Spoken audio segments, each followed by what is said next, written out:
From the nature of the poem, it is believed that Shankara learned the lesson of unbiased wisdom on the subject of caste and caste from Parya Pratipurusha. A close examination of Shankara's various bhashyas, commentaries, on the Upanishads, Bhagavad Gita and Brahma Sutra makes it doubtful whether he did. Taken for granted. At most, he is mildly expository. After the decline of Buddhism, he may have been anxious to capture the pre-Buddhist orthodoxy of the Vedas, in which the social distinctions and history of caste may justify his cooling attitude. The right of the Shudra or lower caste to have Vedic knowledge is implicitly and even explicitly questioned. The right to such wisdom does not arise in any way, and the presumption is that rather than serving the Vedic pyramidal superstructure placed on the broad base of the Indian social masses, he should be eradicated.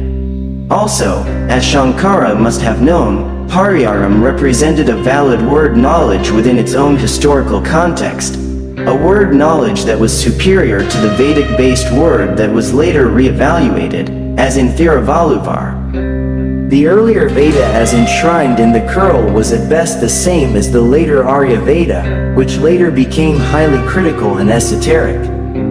For a fuller examination of this, the reader is referred to what we have already said about Aryan and Proto-Dravidian dialectics in our discussion of blast and counterblast.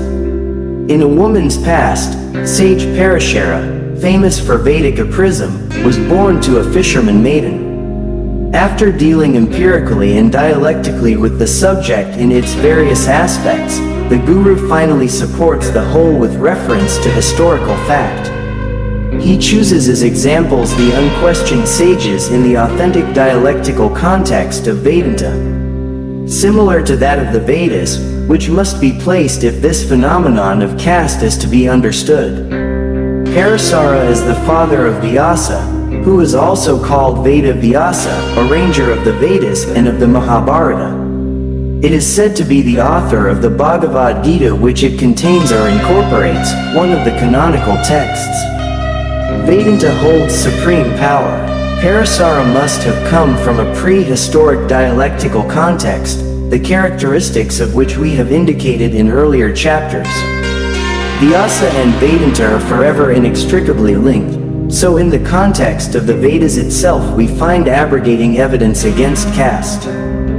With tradition or tradition playing no part in the re-evaluation, orthodoxy and dissent meet and re-evaluate themselves on the basis of pure wisdom, which takes place more than tradition. Although some think that Brahmanism arose as the culmination of hereditary selected tastes, such a theory or idea is not borne out by historical facts. Another sage mentioned is Vyasa himself, who is also mentioned in the Genesis chapters of the Puranas as having been born of a fisher maiden.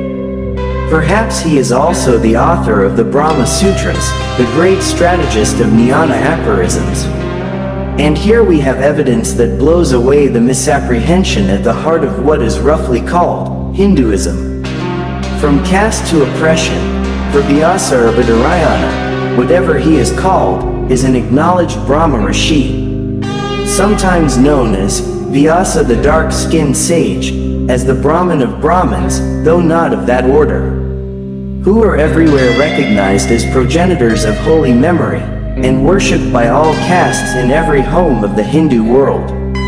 The Guru's aim is to reveal these saintly characters of Parashara and Vyasa to everyone.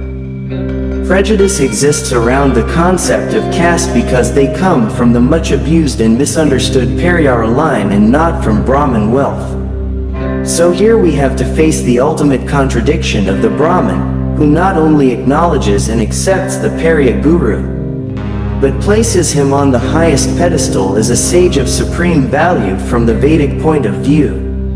In the paradoxical absurdity thus proved, all caste prejudices based on tradition, dynasty and blind inheritance must be swept away.